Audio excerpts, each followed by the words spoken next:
Porque yo he venido a hablar de mi libro, El octavo en discordia. ¿Cómo se gestó el octavo en discordia?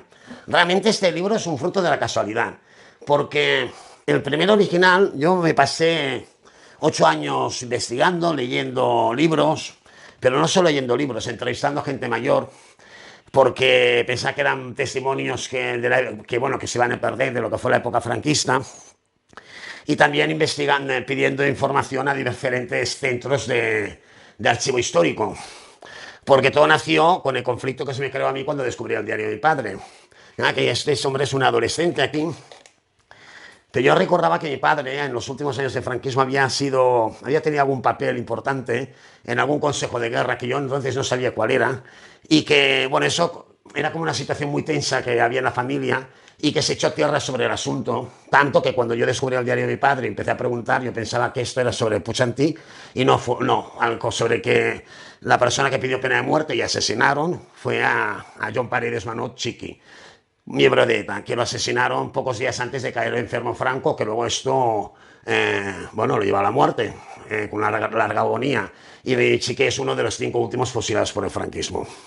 Por eso a mí me dio por investigar, saber qué había pasado, intentar comprender a mi padre, ponerme en su piel, si pudiese, en caso que pudiera. Y bueno, después de casi 8 años leyendo y tal, al final pues me encerré a escribir durante 10 meses de una forma frenética, y apareció este bodrio de 3 volúmenes que son 1427 páginas, ¿no? En 3 partes y tal. Y narra la historia de la familia, más o menos, desde 1939, cuando se gana la guerra, Franco gana la guerra civil, entran las tropas franquistas por la diagonal, hasta la muerte de mi padre, que fue en el 81.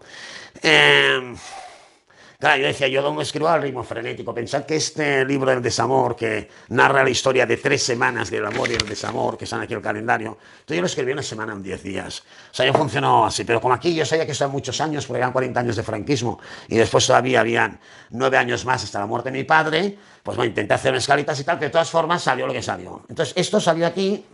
Se lo di a leer, esto, el primer lector que tuve, yo creo que el único fue mi hermano Javier, al cual siempre se lo agradeceré muchísimo, aunque hizo una lectura muy familiar, ya me advirtió que iba a tener problemas, iba a tener problemas con la edición de este libro, ya los he tenido, y los va a tener con la familia, pero bueno, yo creo que lo tengo que publicar, o sea que adelante.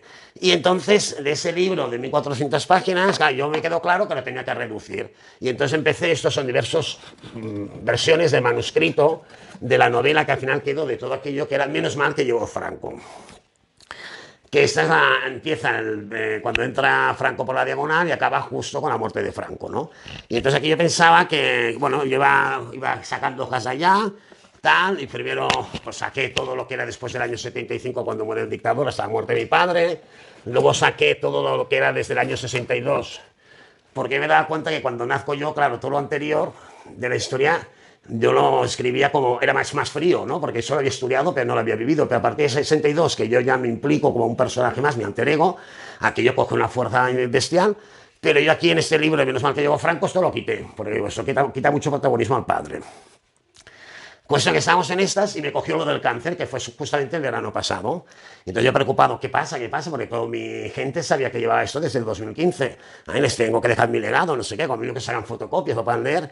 Y de eso, de esa casualidad del cáncer, nació el octavo en discordia. Porque ¿qué pasó? Que hice un refrito en 15 días en agosto, cogí todo lo que iba desde el año 75 hasta el 84, desde la muerte de Franco a la muerte de mi padre, cogí tanto aquí, de esta parte de aquí, todo lo que había descartado, también lo que era conforme al narrado testigo, y hice una novela en primera persona, esta es en tercera persona, que es un poco, bueno, es autobiográfica, pero cada vez menos autobiográfica, porque ¿qué ha pasado? Todo esto son versiones en sí del octavo en discordia que están durante todo este año, ¿no?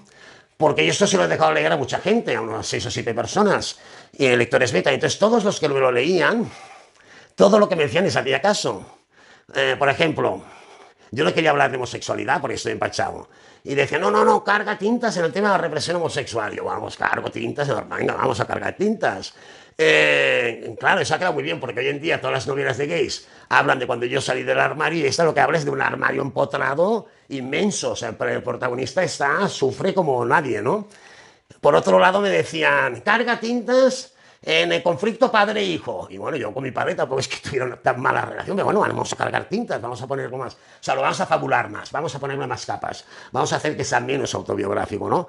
Y, o por ejemplo, un inicio que sea duro, que sea impactando, ¿no? Pues vamos a poner un inicio. Entonces, al final, es quedado como una novela muy técnica, digamos, El octavo en discordia, pero es una novela que funciona mucho. Y además está muy pulida, porque en un año, bueno, imaginad la cantidad de manuscritos que han pasado, de purificaciones que han pasado y las que tienen que pasar todavía, porque ahora a partir de ahora viene la editorial, el corrector de estilo, tipográfico, etcétera. Y nada más, pues así es como se gestionó mi libro. Hoy vamos a hablar de mi libro, El octavo en discordia. Hasta la próxima, beso.